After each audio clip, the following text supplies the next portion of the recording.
Today's the Maiden Voyage Pale Ale on the Brewzilla 65 litre that I tested yesterday. I've made up a really quick beersmith profile. I don't know if it's going to be accurate. I know I'm going to be pretty close. I'm hoping I'm going to be pretty close.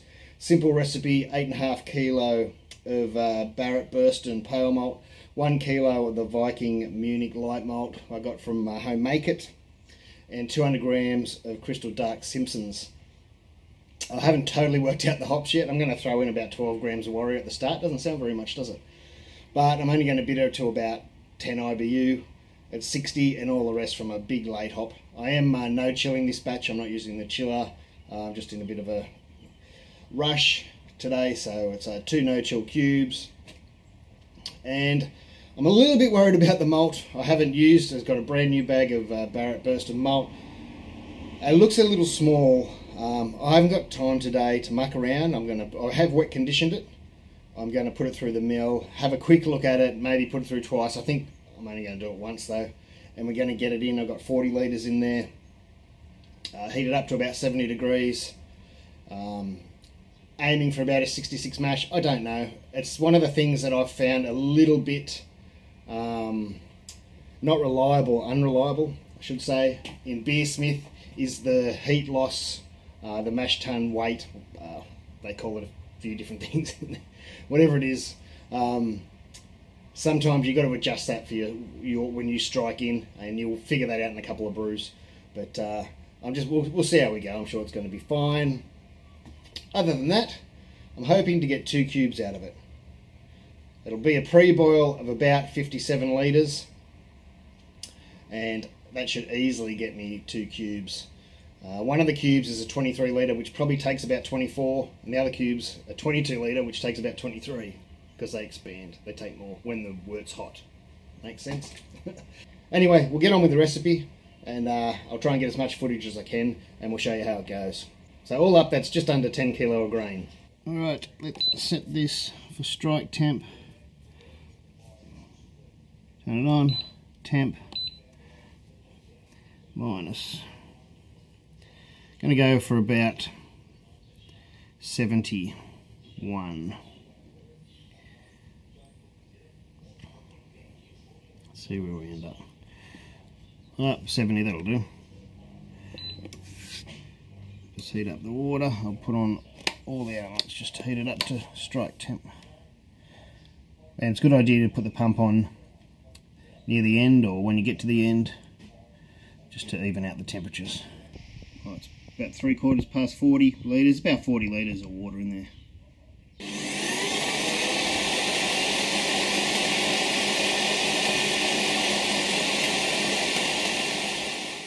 I was worried about the crush, but it looks pretty good. There is some small bits in there, but they all seem to at least be cracked. Not too much dust. Looks pretty good. There's a few small ones. We'll see how we go, eh? See how some are really small. Can't see how they could be cracked. I did want to turn it to dust. Here's the malt pipe. I'm going to have the overflow pipe, as what I call it, up as high as it can go. I'm not exactly sure if 40 litres and 10 kilo of grain's even going to work.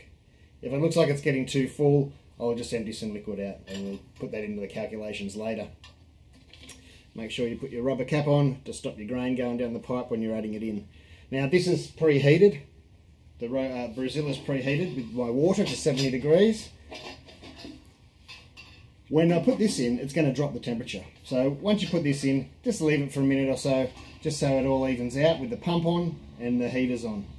Once this is in, and you've had the pump going and everything's at temperature, they recommend before you put the grain in to turn it down to 1500 watts. So I'm going to follow the instructions today and we'll see how we go. So I've put the malt pipe in. I've let it come back up to temperature. I've put my salts in for my water. Put the cap on top of the overflow pipe, which is up at probably about its highest mark. It's at least in the notch. I could actually bring it up a little bit more, but I'm going to just try it there. Before I mash in, I've turned the pump off. I'm going to push that out of the way. I've turned the elements off. When I mash in and let it settle for a bit, I'm going to turn on the elements to 1500 watts only, and then we'll put the pump back on.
Just breaking up the top stuff first. I'll stir deeper in a minute.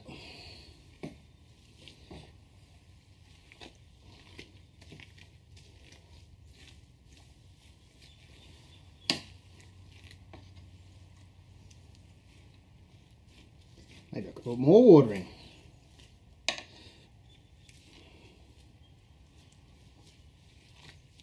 Ah, she's right. Broken up now.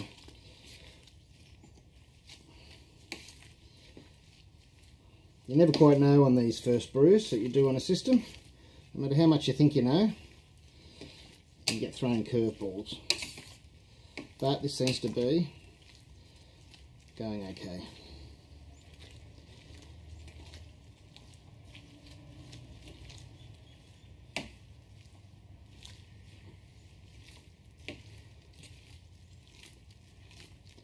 Loosening up now. As I said, that's not the bottom. That's not the bottom moving around like in the gluten where the whole thing was moving. That's just that little top pot because it's up so high. It's a bit.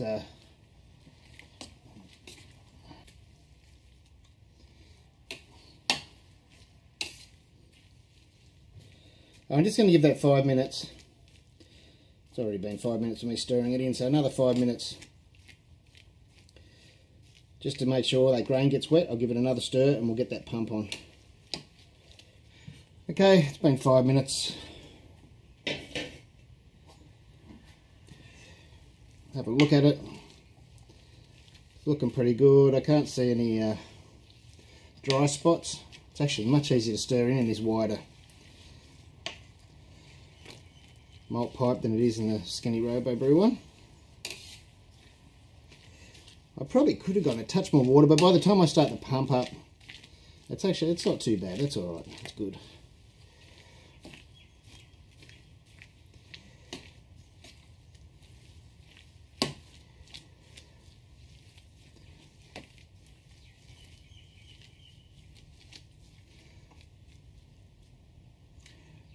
So I'll get this back over here somewhere. This is a bit long, but at the moment it's a good length to fill my cubes from, so I'll figure out I might clamp it to the side or something.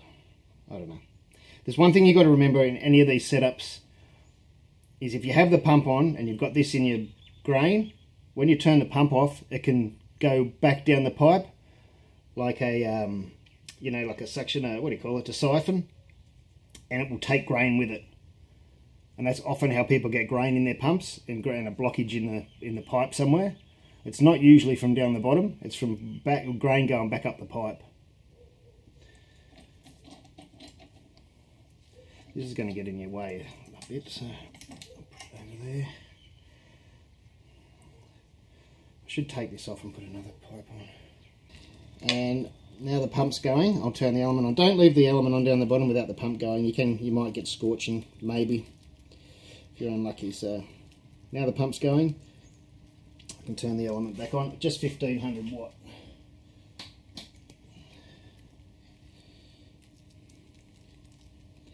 They recommend.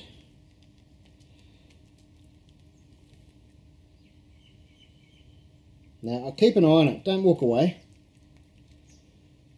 Because if you see this liquid flowing up to here, then you can either start using the overflow pipe, but it also shows you that your flow through the grain bed is slower than what your pump is, and you just don't want to walk away and leave it like that. You'll end up overflowing up here or something, and your elements will be half dry.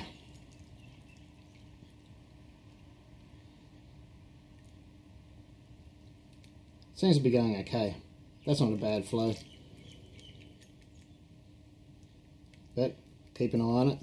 We'll come back in a minute or so. And the time is 11:55. We've already been in at least 10 minutes.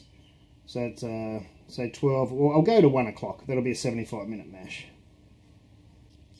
I really should switch to a shorter pipe and use this to attach this later to fill the cube. So I might turn the element off again. Pull that out of the grain. Turn the pump off. Because you might see it goes, you see it sucks back up. You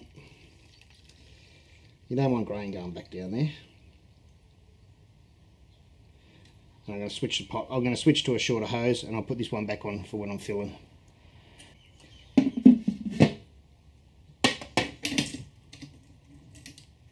Perfect. Another good thing about the Brewzilla that I couldn't do on the Guten was lift the lid up while everything's going like that. Now I'll come back in a minute and just check that flow. I might be able to turn that pump up a bit more.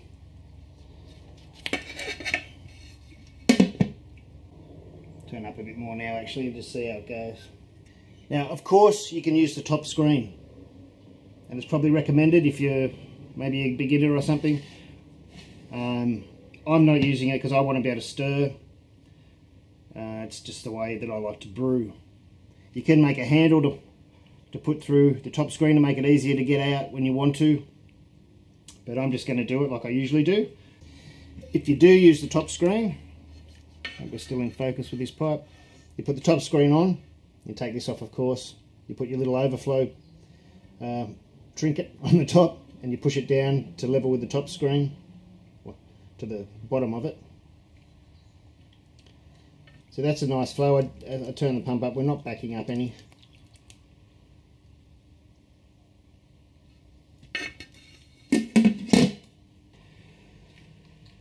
It is 12:15 now, so it's been about half an hour since I first mashed in.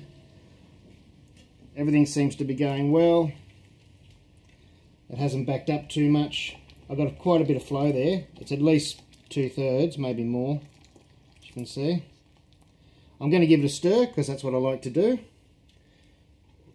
And especially since I haven't got anything breaking up that flow, it's sort of going into the one spot. I haven't found it really makes a difference. But stirring is good for any mash. Also, it helps to stir. If you notice you're getting a big build-up of grain dust on top, I'm not at the moment, but that will really slow, even stop your sparge if you have.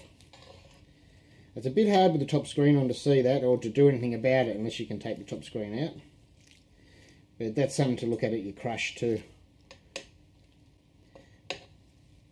But we seem to be going okay.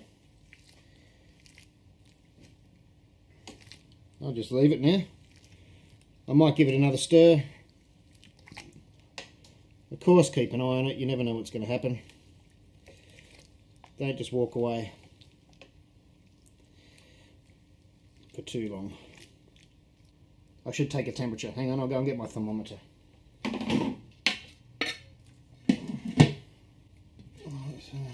I've just noticed we're going through a heating cycle, so it could be up a little bit, but I'm not even sure if you're going to be able to see that. Yeah, 67.3. That'll happen when you're going through a heating cycle, because you're heating up down the bottom.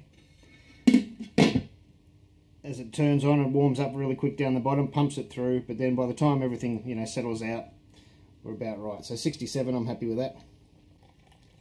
And so here we are, that's like 2 minutes later, we're pumping through 65, so we got a little warm.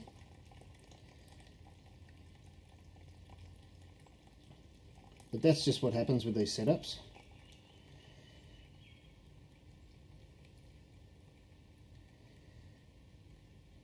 And it's something you can play with. Sometimes you'll have to put the pump, you know, if you want it 66 in the middle of your mash, you might put it at 67. Sometimes, I say 66. See, that's how much you can vary in your mash. 65 on that side, 66 on this side. 1 o'clock. Well, it's going to be in a second, but I haven't had to do much. I've just sort of let it be. I've been checking that it hasn't been creeping up much. The word's crystal clear. You can pick that up. Now, I like to check here before we go into mash out that there isn't a big build up of dust, grain dust, that might make sparging difficult. I don't mind stirring the top a little. I don't go right down to the bottom usually. But everything's looking pretty good with this, and we're getting a nice flow. So I reckon we're just going to go straight into mash out. I'm just going to knock it up to about 76 degrees and leave it for 15 minutes or so. Now, during the mash, I did turn down just to the 1000 watt element. I found it was enough. I might just leave it at that now. If it's a bit slow, I'll put it up to the 1500. Just check what's going on with mash out. It's been about 10 minutes. Is that out of the water? That's out of the water, so I can turn the pump off. Wait for that to drain through.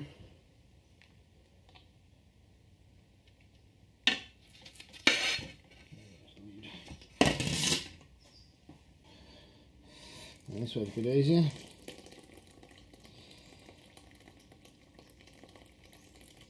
$72.4 at the moment, so can leave that for another 10 minutes to mash out properly. It's up to you. You could continue on. As I said, I'll leave another 5 minutes, so it's 15-minute total. Here's the handle. Now what you do need to watch, hopefully you can pick it up on the camera, is where the holes are for the handle. If you have the handle underneath the bars that are supporting the mash pipe, of course you can't pull it up. These can be heavy, of course. The gluten was quite heavy, but you just take your time. I didn't have any issues with the gluten. This has got 10 litres more of water in there, nearly the same amount of grain. But if you just take your time and go a bit slow, you should be right.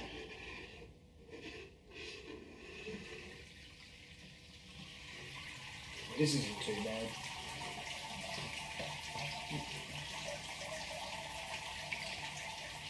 Just check your legs. Yeah, that's fine. Easy peasy. Sparge. That's draining really well. I need to sparge about 26 litres. I've got 40 in here. So, down to about 14.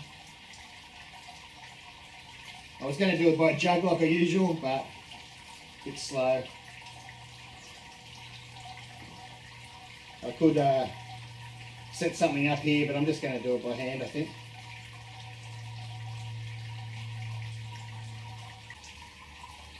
The sparge water is about 76 degrees as well.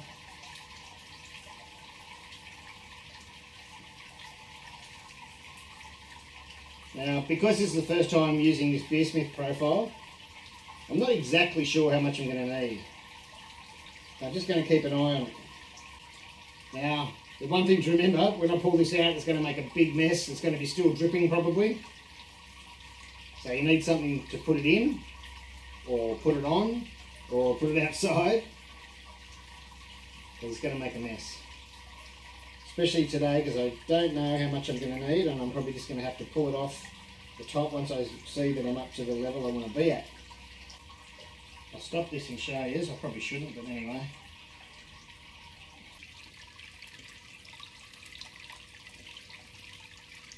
Draining so well, but no liquid on top.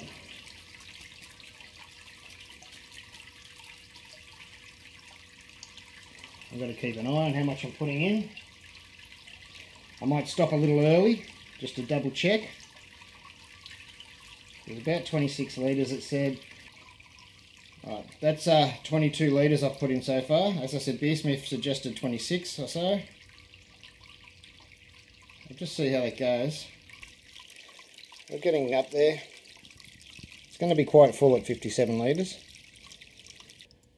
I've let that drain through, and I want 57 is the bottom of that riding. So yeah, I'd still need at least another 3 litres, I reckon. 3 litres. So that's 25.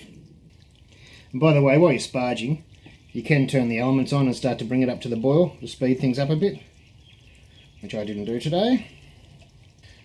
This extra litre would take it to the 26 that Beersmith said. It looks like we're going to make it if I let it drain without it. I could speed it up and put this in and just pull it off once I get to the right level, which I might do actually. I'll just put a little bit more in just to speed it up so I don't have to sit here waiting. As soon as it gets to the bottom of the riding, the bottom of the gallon mark, I know that's about 57 litres. That's where I want to be for pre-boil for this recipe. There you can see the riding, we're just about there. I'm going to put the camera down and get this off. Out of the camera, but we're right at the bottom of the riding there. It's about 57 litres. And I've just put it down on a towel for now, because it doesn't fit my old stainless steel pot. I used to put the Brew one in. But I'm going to take that outside, let it finish draining, and then empty it out.